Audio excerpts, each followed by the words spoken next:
में अनेक संप्रदायों का विकास हुआ है। शैव संप्रदाय का विकास हुआ है, वैष्णव संप्रदाय का विकास हुआ है। आचार्य रामानुजाचार्य आए हैं, वल्लभाचार्य आए हैं, बहुत आचार्य बीच में आए हैं। लेकिन ये जो आचार्य लोग थे विद्या के क्षेत्र में केवल वेदत्रयी तक सीमित थे। ज़्यादा से ज़्यादा उपनिषदें, वेदांत दर्शन और गीता, इससे आगे इनका काम नहीं था। लेकिन ऋषि दयानंद ने इस वेदत्रयी को भी पार किया और उन्होंने अनुभव किया कि इन वेदत्रयी में तो वेदों का प्रमाण है, तो कहा वेदों को क्यों न देखा जाए। तो ऋषि दयानंद ने वेदत्रयी से भी और आगे बढ़ करके वेदों पर जो कार्य किया है वो अद्भुत कार्य है।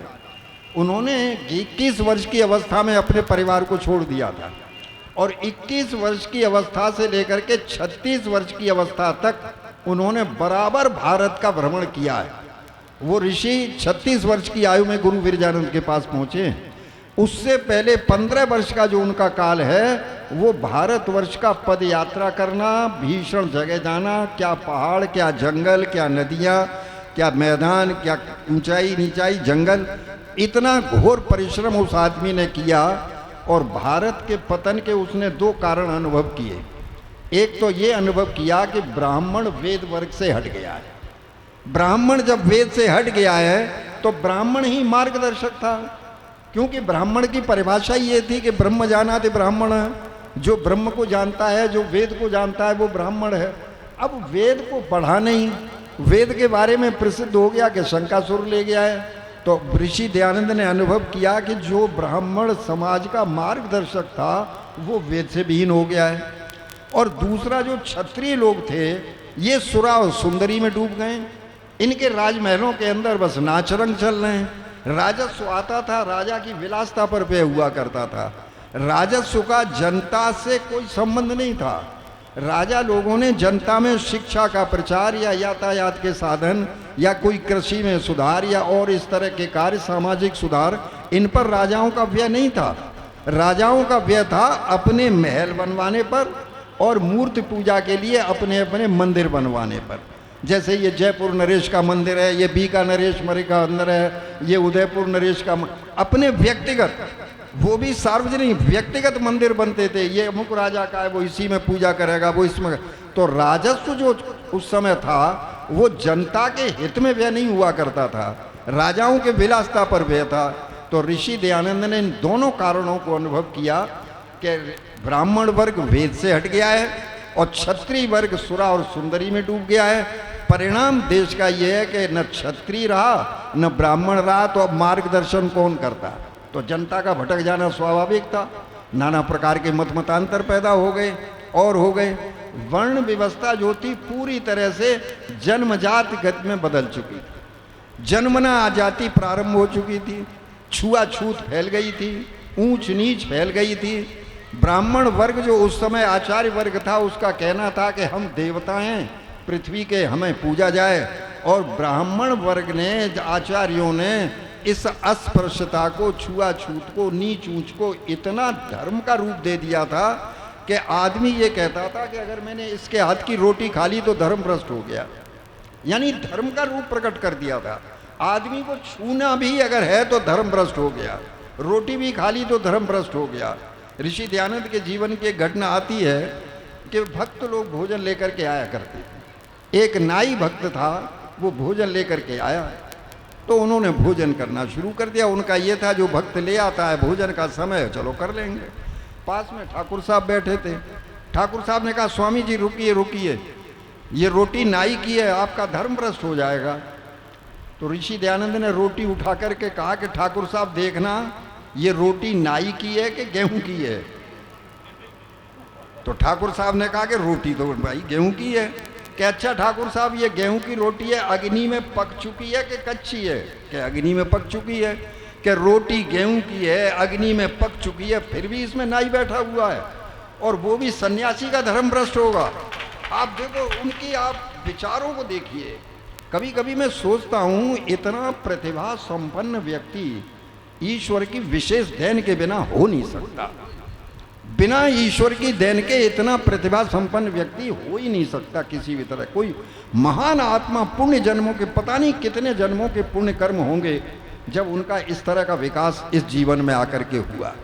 तो ऋषि दयानंद ने जन्मना जाति को स्वीकार नहीं किया, और आप आश्चर्य करेंगे कि जन्मना जाति के प्रति विद्रोह किया उन्होंने, और विद्रोह इतना किया कि वर्ण व्यवस्था को फिर से कायम किया। मैं आपको एक आश्चर्यजनक बात बताता हूँ, देखो, हो सकता है आप इसको स्वीकार करें या न करें। ऋषि दयानंद ने जन्मना जाति को निराकार करके, यानी तिरस्कार करके वर्ण व्यवस्था को व्यवस्थापित किया। और कैसे किया कि ऋषि दयानंद के अनुयायियों ने जितने गुरुकुल खोले, उन गुरुकुलों के अंदर जाति नहीं लिखी जाती थी बालक की। बालक का पिता का नाम, माँ का नाम, जो कुछ भी है वो लिखा जाता है, लेकिन बालक की जाति नहीं लिखी जाती थी। तो जब ऋषि दयानंद के द्वारा स्थापित किए हुए गुरुकुल और उनके भक्तों के द्वारा गुरुकुल स्थापित किए गए, और उनमें बालक जब पढ़ने के लिए आए, अब वो बालक नाई का भी हो सकता है, जाटव का हो सकता है, मेहतर का हो सकता है, धोबी का हो सकता है, धानुक का हो सकता है। जब वो गुरुकुल में आया और गुरुकुल में उसका प्रवेश हुआ, उपनयन संस्कार हुआ, उसके बाद वेदारंभ संस्कार हुआ, और जब वो वहाँ से स्नातक बन के निकला, और स्नातक बन के जब आर्य समाज के मंच पर आया और यज्ञ के आकर के उसने यज्ञ का ब्रह्मा बना और यज्ञ जब संपन्न कराया, लोगों ने कहा भाई विद्वान आदमी। कहा पंडित जी, अब देखो उसकी उपाधि पंडित की हो गई। कहा कि पंडित जी मेरे लड़के का विवाह है, आपको विवाह कराना है, अमुक तारीख पर आना है।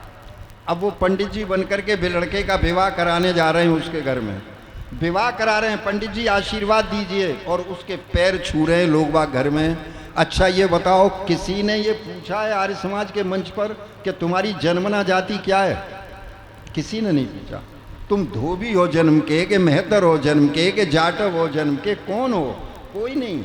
आचार्य हैं आप, आचार्य जी हैं, आप स्नातक हैं, आप संस्कार कराने की विद्या जानते हैं, आप प्रवचन करना जानते हैं। आचार्य जी मेरी लड़की का आशीर्वाद दीजिए, विवाह है। अच्छा बोलिए, ऋषि दयानंद की वर्ण व्यवस्था ने इस जन्मना जाति को ठुकराया कि नहीं ठुकराया? आपने उसको ब्राह्मण स्वीकार किया कि नहीं किया? आप उससे आशीर्वाद लेने लगे कि नहीं लेने लगे? जन्मना जाति में कोई किसी का आशीर्वाद धोबी से लेगा कि आप धोबी आशीर्वाद दो हमें?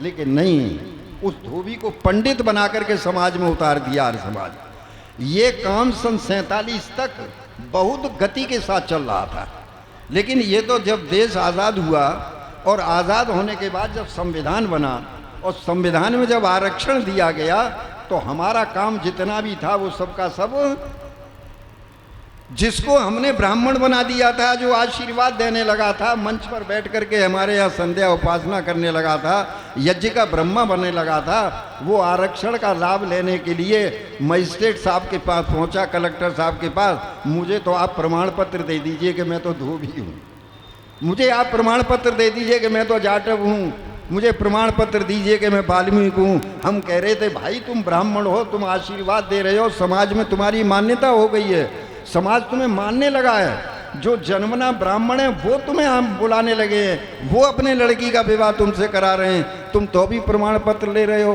परिणाम ये हुआ कि हमारे बनाए हुए ब्राह्मण ले प्रमाण पत्र नौकरियों के लिए, या संसद में जाने के लिए, या और आरक्षण का लाभ, जो भी आरक्षण के लाभ हैं उनको लेने के लिए हमारा काम, ये आरक्षण ने खेल बिगाड़ा। आरक्षण उचित नहीं है।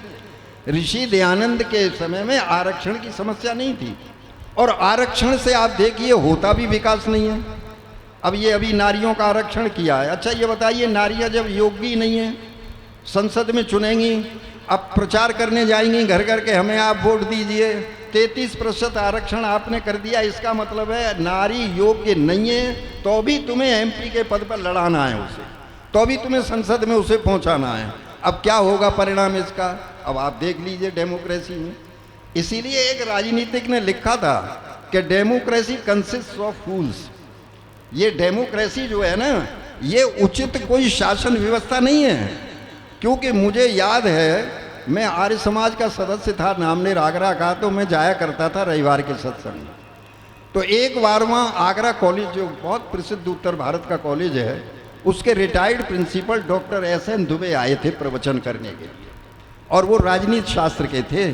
और वो कह रहे थे कि अपने प्रवचन में उन्होंने कहा, मैंने पता नहीं कितने लड़कों को पीएचडी करा दी है, देश विदेश के संविधानों का मैं पढ़े हुए हूँ, लेकिन इस प्रजातंत्र प्रणाली में अगर मैं नगर निगम के, आगरा नगर निगम के चुनाव में खड़ा हो जाऊं और वो इलाका वैश्याओं का था, बोले, मुझे शब्द याद है कि भड़ुआ जीत करके नगर निगम में पहुंचेगा, मैं नहीं जीत पाऊंगा, जबकि मैं आगरा कॉलेज का प्रिंसिपल हूं और कई लोगों को मैंने PhD करा दी है। अब आप विचार करिए, योग्य आदमी ऊपर पहुंच ही नहीं सकता। चुनाव में वो जीतेगा जिसका बाहुबल है, चुनाव में वो जीतेगा जिस पर धन का है बाहुबल है, वही तो जीतेगा चुनाव में। एक एक चुनाव में 5-5, 10-10 करोड़ खर्च हो रहे हैं। तो ऋषि दयानंद ने जो जन्मना जाति को वर्ण व्यवस्था के रूप में बदलना प्रारंभ किया था, आप आश्चर्य करेंगे, मैं ताज्जुब करता हूँ, आज जितने आर्य समाज में पुरोहित हैं, आप सर्वे कर लीजिए, आपको जन्मना ब्राह्मण बहुत कम मिलेंगे।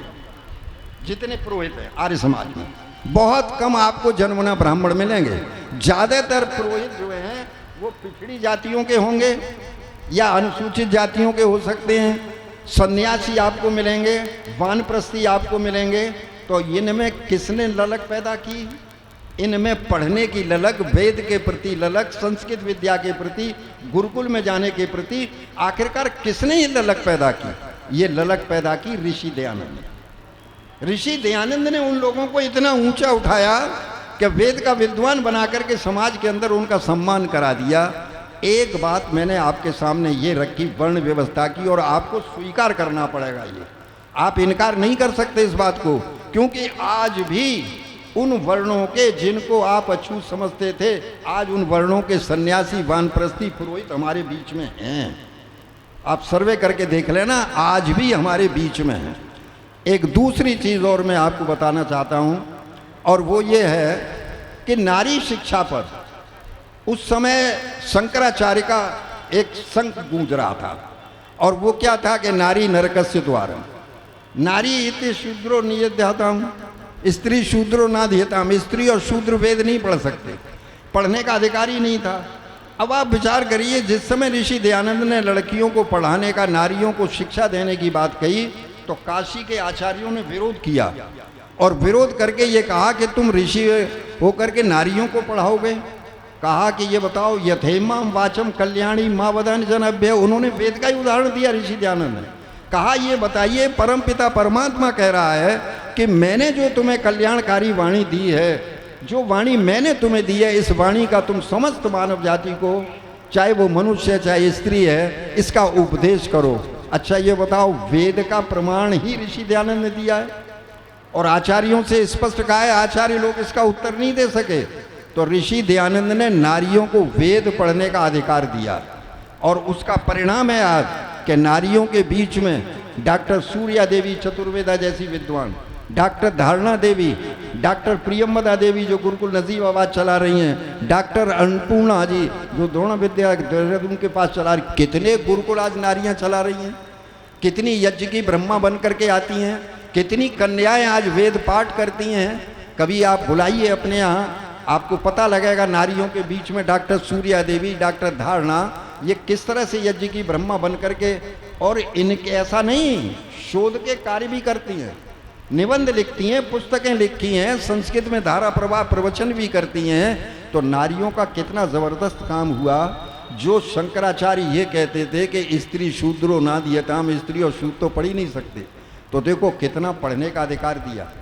तर्क दिया कि परमपिता परमात्मा का सूर्य का प्रकाश सबके लिए है या नहीं है, परमात्मा का चंद्रमा का प्रकाश सबके लिए है कि नहीं, परमात्मा की बनाई हुई पृथ्वी सबके लिए है कि नहीं, परमात्मा का दिया हुआ जल सबके लिए है कि नहीं। तो फिर परमात्मा का दिया हुआ ज्ञान ही कैसे होगा कि वो सबके लिए नहीं है, वो भी सबके लिए है। तो देखो सबके लिए द्वार खोला ऋषि दयानंद ने वेद पढ़ने का, कोई भी है पढ़ो वेद, और उसका परिणाम निकला कि समाज के अंदर जागृति आई।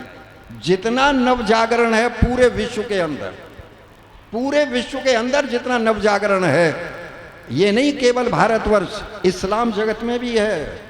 इस्लाम जगत में भी विद्रोह हो रहा है कुरान के खिलाफ। ऋषि दयानंद की समीक्षा पढ़िए आप, ऋषि दयानंद की समीक्षा पढ़ के जो बौद्धिक वर्ग है इस्लाम जगत में, उनमें भी विद्रोह है।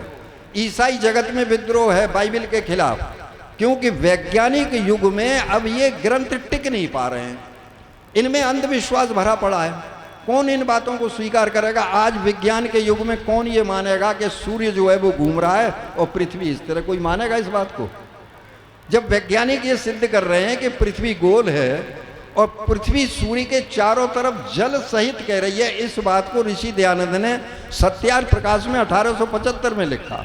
अष्टम समुल्लास में लिखते हैं, वो गौ शब्द आया है वेद में, गौ का अर्थ पृथ्वी करते हैं वो, और वहाँ अर्थ देते हैं वो कि पृथ्वी सूर्य के चारों तरफ जल सहित घूम रही है, जल सहित, जलों के सहित। अब बताइए, उस समय तो विज्ञान का इतना प्रकाश भी नहीं था जिस समय ऋषि दयानंद ने ये बात लिखी है। तो ऋषि दयानंद ने सत्यार्थ प्रकाश के अंदर वेदों को ज्ञान विज्ञान की पुस्तक लिख करके लिखा। तो आज बताइए, बाइबल के प्रति विद्रोह है, कुरान के प्रति विद्रोह है, क्योंकि अंधविश्वासों को और वेदों के अंदर कोई राजा रानी का किस्सा नहीं है, वेदों के अंदर कोई झूठ भ्रांतियाँ, जादू टोना, ये भूत प्रेत, इनका किस्सा नहीं है। लेकिन बाइबल एक 64 ग्रंथों का, 64 छोटे छोटे ग्रंथों को मिलाकर के बाइबल है। उसमें किन किन के किस्से कहानियाँ हैं, कुरान में किन के किस्से कहानियाँ हैं, ऐसा वेद में कुछ नहीं है।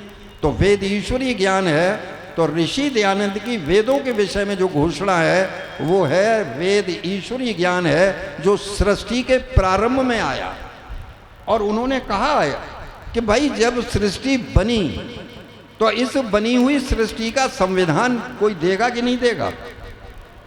जैसे कोई प्रोड्यूसर है, आज मान लीजिए एक प्रोड्यूसर कोई अपनी मशीन बनाता है तो उसके साथ वो लिटरेचर देता है कि नहीं देता है? क्या इस मशीन का ऐसे ऑपरेशन होगा, इस मशीन का इतना आउटपुट है, इतना टाइम होगा, इस मशीन का इतना एक्सपेंडिचर है, ये मशीन इतनी बिजली का खर्च होगा, ये सब बताता है कि नहीं बताता है? तो जब ऋषि परमपिता परमात्मा ने इस सृष्टि को बनाया तो क्या इस सृष्टि का ज्ञान नहीं देते वो? इसलिए वेद ईश्वरीय ज्ञान है। और वेद के अंदर जो मंत्र हैं ये किसी मनुष्य के बनाए हुए नहीं हैं। ये अग्नि, वायु, आदित्य और अंगिरा के हृदय में परमपिता परमात्मा संतर्यामी होने के कारण ऋषि दयानंद लिखते हैं कि इन ऋषियों के हृदय में उसने इस ज्ञान को प्रकाशित किया। और इस ज्ञान को प्रकाशित करते समय उन ऋषियों ने अनुभव किया, वो बहुत बुद्धिजीवी थे, बहुत स्मरण शक्ति विलक्षण थी। उन्होंने अनुभव किया कि ये ज्ञान जो आ रहा है परमात्मा का, तो उन्होंने इसे कंठ किया।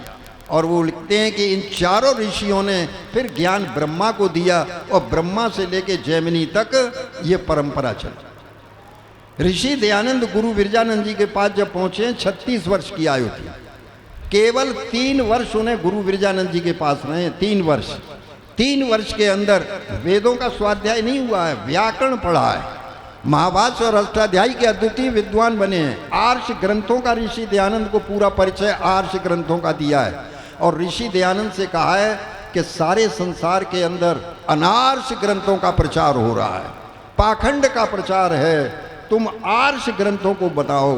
और उन्होंने एक कुंजी दी उन्हें सत्य की, और क्या कहा कि जिन ग्रंथों के अंदर ऋषियों के बनाए हैं वहाँ परमात्मा की तुम्हें प्रशंसा मिलेगी, और जो मनुष्यों के बनाए हुए ग्रंथ हैं वहाँ तुम्हें परमेश्वर की निंदा प्राप्त होगी। इसलिए अनार्ष ग्रंथों को मत पढ़ना। मनुष्यों के बनाए हुए ग्रंथों को अनार्ष ग्रंथ मानते हैं और ऋषियों के बनाए हुए जो ग्रंथ हैं उनको आर्ष ग्रंथ मानते हैं। उसका कारण है, कारण यह है कि ऋषि वो व्यक्ति होता है जो समाधि अवस्था में परमपिता परमात्मा का साक्षात्कार करता है। ऋषि उसको कहते हैं ऋतंबरा बुद्धि को प्राप्त। ऋतंबरा बुद्धि को वही व्यक्ति प्राप्त होता है जो ध्यानावस्थित होकर के समाधि अवस्था में पहुंचता है, और समाधि अवस्था में पहुंच करके वो परमात्मा का साक्षात्कार करता है। वो ऋषि की उपाधि हुआ करती है। तो ऋषि दयानंद उन व्यक्तियों में से थे जिन्होंने ध्यानावस्था से समाधि अवस्था में पहुंच करके घंटों समाधि लगाया करते थे। कहीं कहीं तो लोगों ने कहा है 18 घंटे तक की समाधि लगाते थे। हो सकता है अतिशयोक्ति हो, लेकिन आप ये मान करके चलिए कि वो घंटों की समाधि अवस्था में रहते थे। और वेद भाष्य कराते समय जिस समय पंडित लोग लिखते थे, अगर किसी मंत्र का अर्थ उस समय नहीं समझ में आता था तो उठ कर के जाया करते थे और कमरे में बैठ करके कुछ एकांत में चिंतन करके फिर लौट करके आते थे और कहते थे अब इस अर्थ का लिखो। इसका मतलब है कि वो समाधि अवस्था में पहुंच करके उस मंत्र का साक्षात्कार करते थे। क्यों? कि प्रभु तुमने ही तो वाणी दी है, तुमने ही अर्थ दिया है, तो आप ही अर्थ बताइए। वो अर्थ परमात्मा से ही पूछते थे और फिर प्रकाश हो जाता था उनकी बुद्धि में और आकर के लिखते थे कि लिखो अब इसका अर्थ। तो इससे पता लगता है कि ऋषि दयानंद इसलिए आर्ष ग्रंथों को महत्व दिया करते थे कि वो ऋषियों के लिखे हुए ग्रंथ हैं।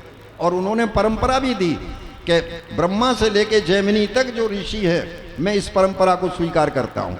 मेरा कोई मतांतर नहीं है, मैं नया कोई मतांतर देने नहीं जा रहा। केवल जो ऋषियों की परंपरा का ज्ञान लुप्त हो गया है, बस उस लुप्त हुए ज्ञान का मैं फिर से प्रकाश कर रहा हूँ। अब आप अंदाज करिए कि वो अखंड ब्रह्मचारी है और अखंड ब्रह्मचारी होकर के उसके अंदर अनंत बल है, शारीरिक बल। आप देखिए बलशाली है, बुद्ध बौद्धिक कितना ज़बरदस्त है, व्याख्यान देते रहते हैं, व्याख्यान भी दे रहे हैं, पत्र आते हैं उनके जवाब देते हैं। आप उनके कार्यों का मूल्यांकन करेंगे तो एक विद्वान ने बताया कि उन्होंने 15,000 पृष्ठ कम से कम लिखे हैं अपने जीवन में, 15,000 पृष्ठ, जिसमें कि 36 पुस्तकें हैं। 36 पुस्तकें उनकी कालजयी ग्रंथ तो सत्यार प्रकाश है ही, आर्याभिनवी भी है उनकी, ऋग्वेदादि भाष्य भूमिका है, संस्कार विधि है, गौ करुणा निधि है। आज गौ करुणा निधि पर विषय था, गौ करुणा निधि भी पुस्तक है। स्वामी जी ने बताया था कि एक गौ के पालन करने से कितने 25,000 से भी अधिक व्यक्तियों का पालन होता है।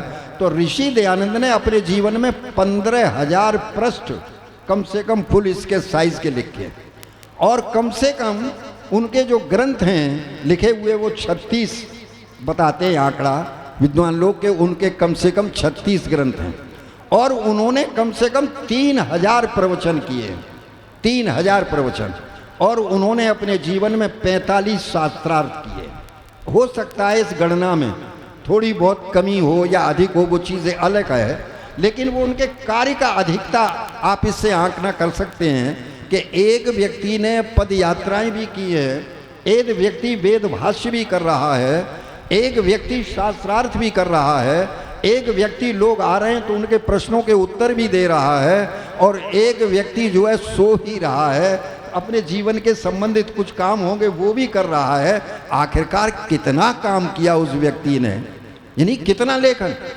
मैक्स मूलर सन 1872 में लिखता है वेद गणरियों के गीत है, लिखता है वेद बच्चों की बिलबिलाहट है। लेकिन जब ऋषि दयानंद के ऋग्वेदादि भाष्य भूमिका वेद भाष्य जो पत्र पत्रिकाओं में उस समय जाते थे, मैक्स मूलर का आना भारतवर्ष में नहीं हुआ है और ऋषि दयानंद का जाना विदेश में नहीं हुआ, लेकिन दोनों महापुरुषों का आपस में पत्र के माध्यम से संबंध था। वही मैक्स मूलर 1882 में फिर लिखता है कि वेद ज्ञान विज्ञान की पुस्तक हैं, जो वेद को गणरियों के गीत बताता है। बंधुओं, ये जो चीज़ें हैं ये विचार करने की बात है, ये तब समझ में आएंगी जब तक आप स्वाध्याय नहीं करेंगे। आपको आर्ष ग्रंथ पढ़ने पड़ेंगे, ऋषि दयानंद का जीवन चरित्र पढ़ना पड़ेगा। और अंत में मैं आपसे एक निवेदन करता हूँ, स्वामी श्रद्धानंद जी, जिनका कि बरेली में ऋषि दयानंद से साक्षात्कार हुआ है, स्वामी श्रद्धानंद ने बड़ी प्रश्न किए हैं, बहुत नास्तिक थे। उनके पिताजी नानक चंद शहर कोतवाल थे, व्यवस्था थी शांति व्यवस्था बनाने की ऋषि दयानंद के प्रवचनों की। उन्होंने अपने बेटे से प्रार्थना की थी, मुंशी राम एक सन्यासी आए हुए हैं, मैं चाहता हूं तुम उनके प्रवचन सुन लो। मुंशी राम ने छूटते ही प्रश्न ये किया, क्या वो सन्यासी अंग्रेजी जानता है? नानक चंद जी ने कहा कि ये तो मैं नहीं जानता कि वो अंग्रेजी जानता है कि नहीं जानता है, लेकिन इतना जानता हूं कि अंग्रेज लोग भी उसके प्रवचन सुनने आते हैं। मुंशी राम को बड़ा आश्चर्य हुआ, वो जानते थे संस्कृत पढ़ा लिखा आदमी कोई विद्वान हो ही नहीं सकता, क्योंकि उन पर अंग्रेजियत का प्रभाव पड़ चुका था, और ऐसा प्रभाव पड़ चुका था कि वो भारतीय संस्कृति को हीन समझने लगे। लेकिन वो अपने पिताजी के कहने से उन्होंने इतना अच्छा किया, कोई संस्कार जागृत हो गया उनका कि वो चले गए। उन्होंने देखा भव्य मूर्ति में, आधा प्रभाव तो देखते ही पड़ा। फिर उनका प्रवचन सुना, प्रवचन सुनने के बाद में प्रश्नोत्तर किए। दूसरे दिन फिर तैयारी करके प्रश्नोत्तर की गए, और प्रश्नोत्तर में देखा उनने कि फिर धराशायी हो गए। फिर तीसरे दिन तैयारी करके गए कि आज तो मैं ऐसे प्रश्न करूंगा कि वो देंगे ही नहीं उत्तर, लेकिन फिर धराशायी हो गए। वो कहते हैं मुंशी राम का मेरे पास कोई प्रश्न नहीं है, आपने मेरी जिह्वा को बंद कर दिया है, लेकिन मुझे ईश्वर पर अब भी विश्वास नहीं हुआ है।